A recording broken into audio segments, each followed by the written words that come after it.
এ হচ্ছেন আল্লাহ তাআলা, তোমাদের মালিক। তিনি ছাড়া আর কোনো মাবুদ নেই। সবকিছুর একক স্রষ্টা তিনি। সুতরাং তোমরা তাঁরই ইবাদত করো।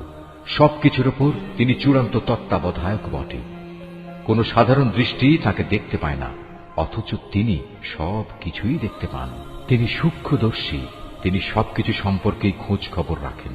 তোমাদের কাছে তোমাদের মালিকের পক্ষ থেকে এই সূক্ষ্ম দৃষ্টি সম্পন্ন জ্ঞানের নিদর্শন এসেছে। অতঃপর যদি কোনো ব্যক্তি এসব নিদর্শন দেখতে পায়, তাহলে সে তা দেখবে তার নিজের কল্যাণের জন্যই। আবার যদি কেউ তা না দেখে অন্ধ হয়ে থাকে, তাহলে তার দায়িত্ব তার উপর বর্তাবে। তুমি বলো, আমি তোমাদের উপর তত্ত্বাবধায়ক নই?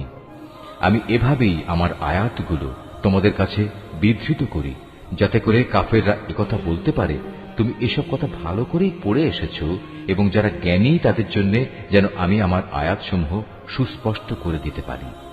হে মুহাম্মদ, তুমি শুধু তারই অনুসরণ করো যা তোমার মালিকের কাছ থেকে তোমার কাছে নাজিল করা হয়েছে। আল্লাহ তাআলা ছাড়া অন্য কোনো মাবুদ নেই। এরপরেও যারা শিরকে লিপ্ত, তাদের তুমি পুরোপুরি এড়িয়ে চলো। আল্লাহ তাআলা যদি চাইতেন, তাহলে এরা কেউই তার সাথে শিরক করত না। আর আসলে আমি তোমাকে তাদের উপর পাহারাদার নিযুক্ত করে পাঠাইনি। সত্যি কথা হচ্ছে, তুমি তো তাদের উপর কোনো অভিভাবক নাও। তারা আল্লাহ তাআলার বদলে যাদের ডাকে, তাদের তোমরা কখনো গালিগালাজ করো না, নইলে অজ্ঞতার বশবর্তী হয়ে না জেনে আল্লাহ তাআলাকে তারা গালি দেবে। আমি প্রত্যেক জাতির কাছেই তাদের নিজেদের কার্যকলাপ সুশোভন করে রেখেছি। অতঃপর সবাইকেই তাদের মালিকের কাছে ফিরে যেতে হবে। অতঃপর তিনি তাদের বলে দেবেন তারা দুনিয়ার জীবনে কি করে এসেছে। এরা আল্লাহর নামে কঠিন শপথ করে বলে, যদি তাদের কাছে কোনো নিদর্শন আসে, তাহলে অবশ্যই তারা তার উপর ঈমান আনবে। তুমি বলো, নিদর্শন পাঠানো সম্পূর্ণ তো আল্লাহ তাআলার নিজস্ব ব্যাপার। কে তোমাকে বুঝিয়ে দেবে যে নিদর্শন এলেও এরা কখনো ঈমান আনবে না?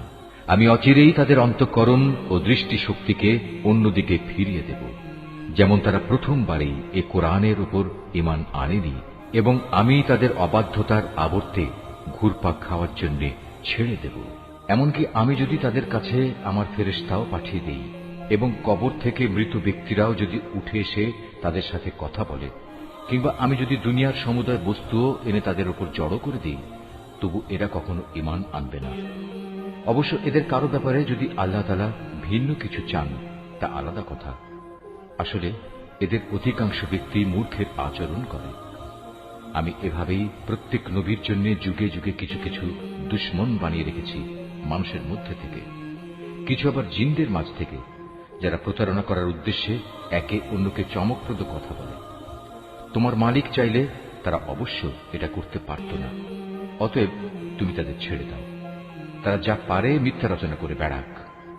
যারা শেষ বিচারের দিনের উপর ঈমান রাখে না, তাদের মন এর ফলে শয়তানের প্রতি অনুরাগী হয়ে পড়ে, যাতে করে তারা তার ব্যাপারে সন্তুষ্ট থাকতে পারে।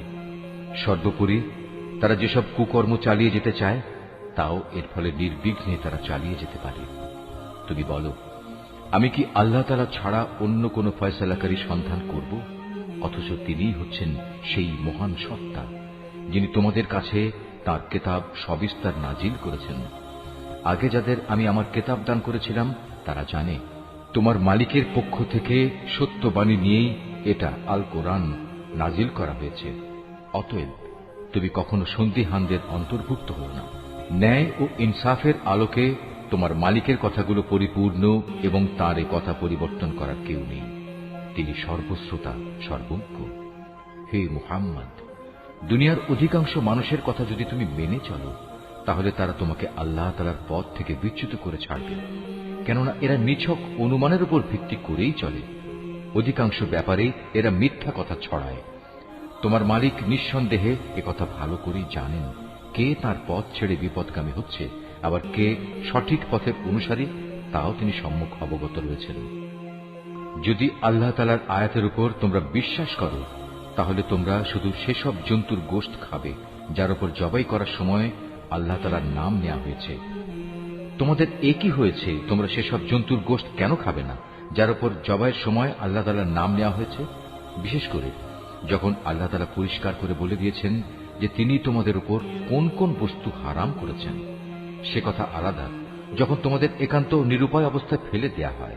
অধিকাংশ মানুষ সুষ্ঠু জ্ঞান ছাড়াই নিজেদের খেয়াল খুশি মতো মানুষকে বিপথে চালিত করে।